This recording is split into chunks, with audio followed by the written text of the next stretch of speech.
167페이지 52번. 다음 중 CFP 성립한 시장에서 존재할 수 없는 경우.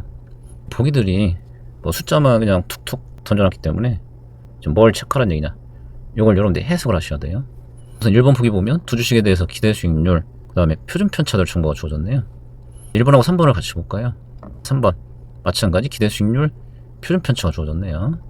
단 요 크기를 한번 비교해 볼게요. 기대 수익률 B가 커, 표준 편차 A가 커. 3번을 보실까요? 기대 수익률 B가 커, 표준 편차도 B가 커. 1번과 3번은 이걸 말로 바꿔 표현하면 1번 표준 편차는 A가 더 큰데 오히려 기대 수익률은 작을 수 있냐, 또 반대로 표준 편차 작은 B가 기대 수익률 더 클 수 있냐, 이렇게 물어보는 거죠. 3번은 비례하네요. 기대 수익률 크고 표준 편차 크니까 큰 애가 크고 작은 애가 작다. 결론은 뭐야? CFP마에서 표준 편차는 위험 크기를 비교하는 척도로서 전혀 의미가 없다. 체계적 위험, 곧 베타에 의해서 위험을 비교하는 것만 의미가 있다. 표준 편차가 커도 비체계적 많이 내포되어 있는 애면 체계적 위험은 거꾸로 매우 작을 수 있고, 그렇다면 기대 수익률이 얼마나 더 작을 수도 있는 거죠. 반대로 큰 애가 체계 좀 더 크다면 기대 수익률이 높을 수 있죠. 그래서 표준 편차 기대 수익률은 일정 관계가 전혀 없다, 이게 결론이에요. 표준 편차 큰 애가 기대 수익률 높을 수도 있고, 표준 편차 작은 애가 기대 수익률 더 높을 수도 있다라고 해석을 하시면 돼요. 동그라미 2번. 이번엔 기대 수익률과 베타를 줬네요. 기대 수익률 B가 더 크네요. 베타도 B가 더 크네요. 베타와 기대 수익률은 반드시 어때야 돼? 이건 비례 관계 있어야 돼요. 베타 큰 애가 기대 수익률 큰 것만 가능하다. 그 다음에 4번 보시면 A 주식 기대 수익률 14.6%, 베타 1.2, 시장 포트폴리오 기대 수익률 무위험이죠. CFM 성립한다면 모든 자산에 대해서 증권 상승 관계가 성립해야 되죠. 이건 특정한 주식의 베타 및 시장 정보를 준 거니까 이건 증권 상선을 활용해서 균형 상태인지 요거 판단하는 거예요. 무위험 5%, 시장 13%면 프리미엄 8%군요. 거기에 베타 1.2, 그랬더니 얼마? 14.6%. 그러면 균형이 14.6%고 지금 기대도 14.6%니까 CFM 성립하고 있다. 근데 5번, 얘도 A 주식 특정 주식인데 기대 수익률 표준 편차 시장 포트폴리오 거 기대 수익률 표준 편차 무위험이자 주어졌네요. 표준 편차를 통해서 어떤 애 걸 평가해보고 싶다. 뭐가 가능해? 자본시장선이죠. 자본시장선 식 만들어다 적용해볼까요? 기대 수익률은 자본시장선에 따를 때는 무위험 4%, 그 다음에 시장 표준 편차 16%분의 시장 기대 수익률 12% 빼기 무위험 4%. 그럼 얘가 얼마인가요? 0.5인가요? 거기에 이제 A 거 표준 편차죠. 30%. 이렇게 되겠네. 30의 절반 15, 4, 19%군요. 19%가 뭘 의미하나요?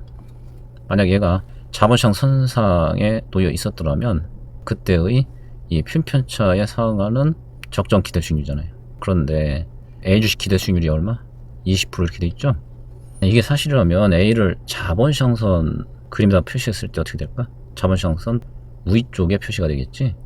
근데 자본시장선 평면상에서는 절대 CML 위쪽으로는 어떤 자산도 존재할 수가 없어요. 왜? 자본시장선이 뭐기 때문에 가장 효율적인 포트폴리오 집합이야. 그러면 모든 위험 수준에서 기대 수익률 가장 높은 애들끼리 연결한 거죠. 자, 이게 사실이면 걔보다도 더 위에 어떤 애가 있을 수 있다, 이런 얘기가 되기 때문에 자, 이론적으로 불가능한 거예요. 이런 방법도 있어요. 이게 지금 시장의 위험 프리미엄이죠. 시장 포트폴리오가 뭐였어? 위험 프리미엄이 가장 극대화되는 위험 포상률이 가장 큰 애잖아요. 그렇다면 절대 얘보다 위험 포상률이 더 큰 자산은 존재할 수가 없는 거야. 만약 A 거 20% 가지고 위험 포상률 구하잖아요. 그럼 이렇게 나올 수밖에 없지. 19%였다면 딱 얘와 같은 건데 지금 걔보다 더 높다면 A 거의 위험 포상률이 가장 효율적인 시장보다도 더 높다, 이런 얘기가 되니까 이건 불가능한 얘기다, 이렇게 판단하셔도 돼요. 56번. 자본시장에서 CFM이 성립한다고 가정하자. 무위험 5%, 시장 포트폴리오 15%, 시장 포트폴리오 표준 편차 5%, 주식의 베타가 2, 연 수익률 표준 편차 12.5%. 이들 자료에 근거해서 CML, SML 도출할 때 다음 설명 중 적절하지 않은 항목만으로 구성된 거. 자, 이 문항 CML, SML은 기대 수익률과 총위험 간 상충 관계를 공통적으로 설명한다. 기대 수익률 총위험이네요. 이거는 자본시장 선만 해당하죠. SML은 아니죠. SML은 뭐야? 체계조임이죠. 틀렸다. B문장 주식A의 베타 계수가 2.0으로 일정할 때 잔차 분산이 감소하면 균형하에서 주식A의 기대 수익률은 감소한다. 잔차 분산은 뭔가요? 비체계조임이에요. 비체계조임은 균형 수익률 결정에 아무 영향을 미치지 않죠. 그래서 베타만 바뀌지 않으면 균형 기대 수익률은 달라지지 않는다. 이렇게 하셔야 되지. C문항 주식의 수익률과 시장 포트폴리오 수익률과 상관계수가 1.0이니까 SML은 CML과 일치한다. 만약 이게 1이면 맞는 거죠. 하지만 여기는 구체적 숫자 정보가 주어져 있기 때문에 과연 1인지 요거 확인하셔야 돼요.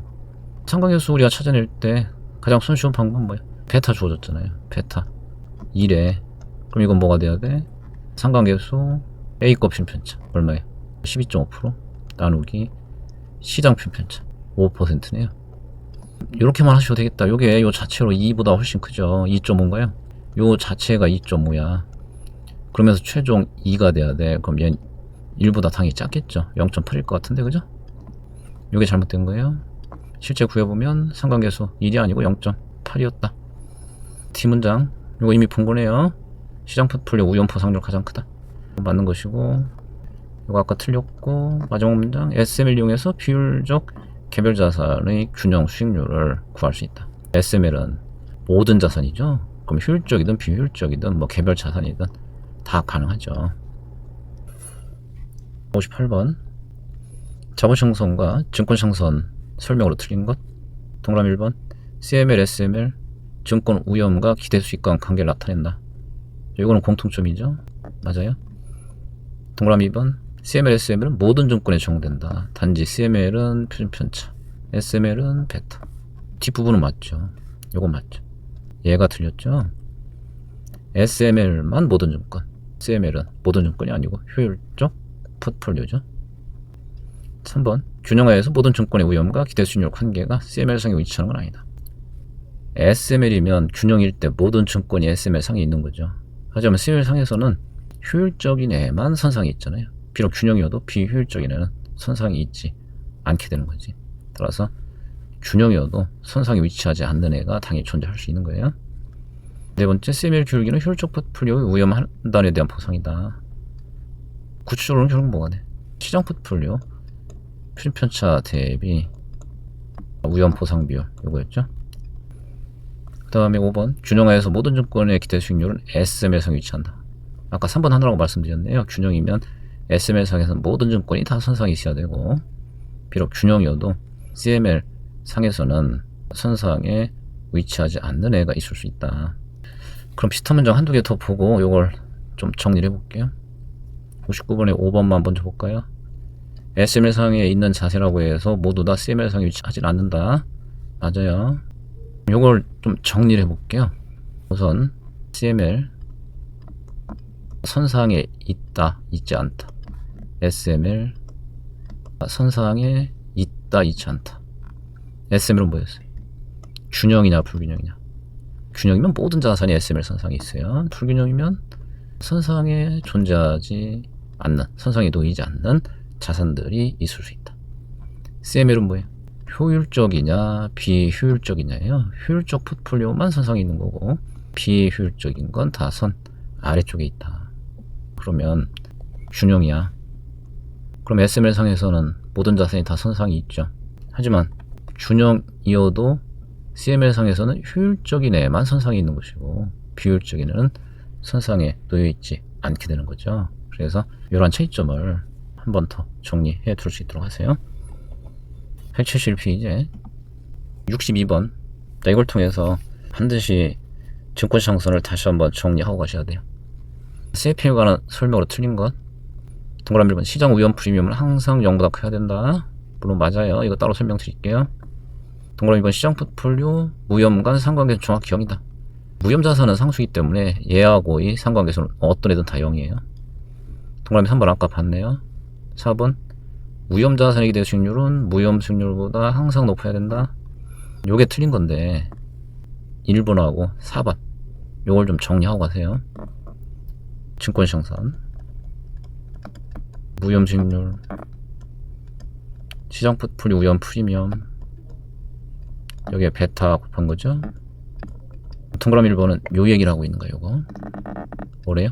항상 0보다 커야 된다. 이건 플러스가 돼야 된다. 맞는 얘기다. 왜냐면 시장 위험 프리미엄이 시장에서 요구되는 부담해야 될 체계적 위험 하나당 대가인데 CAPM은 기본적으로 위험 회피형 투자자만 존재하는 세상을 전제하잖아요. 그러니까 회피형만의 세계에서는 위험을 부담하게 됐을 때 반드시 0보다 큰 대가를 요구하게 돼 있기 때문에 시장에 대해 요구되는 위험 프리미엄은 반드시 0보다 커야 돼요. 반면에 4번 위험자산의 기대 수익률은 무위험보다 항상 높아야 된다. 자, 이제 특정 자산의 위험 프리미엄이죠. 그건 시장 위험 프리미엄에 추가로 뭘 고려해야 돼? 그 자산의 베타를 추가로 고려해야 되잖아요. 근데 이 베타라는 건 정의상 물론 플러스인 경우가 대부분이긴 하지만 마이너스인 경우도 있고 0인 경우도 있을 수 있다. 특히 마이너스도 가능하다는 걸 확인하셔야 돼요. 베타를 우리가 체계조임이라고 해석할 때 선뜻 이해 안 될 수도 있어. 위험이 어떻게 마이너스야? 이렇게 될 수 있잖아요. 하지만 우리가 베타를 체계적 위험의 의미로 사용할 뿐인 것이지 베타 자체는 원래 뭐였어요? 시장 수익률에 대한 민감도잖아요. 그러면 어떤 식이 장기적으로 시장 수익률과 정반대로 움직여? 그러면은 베타가 당연히 음수가 될 수 있지. 그래서 시장 수익률과 움직임이 정반대인 주식도 가능할 수 있고 그런 주식은 베타가 마이너스가 될 수 있다는 거예요. 그러면 시장 위험 프리미엄은 항상 0보다 커야 되지만 베타까지 고려한 특정 자산의 프리미엄 이게 다 가능한 거죠. 그 중에 베타가 음인애라면 프리미엄이 마이너스가 될 거기 때문에 그 기대 수익률은 무위험보다 작을 수도 있다 이렇게 돼야 돼요. 위험이 있다고 해서 항상 무위험보다 높아야 되느냐? 꼭 그런 건 아니다.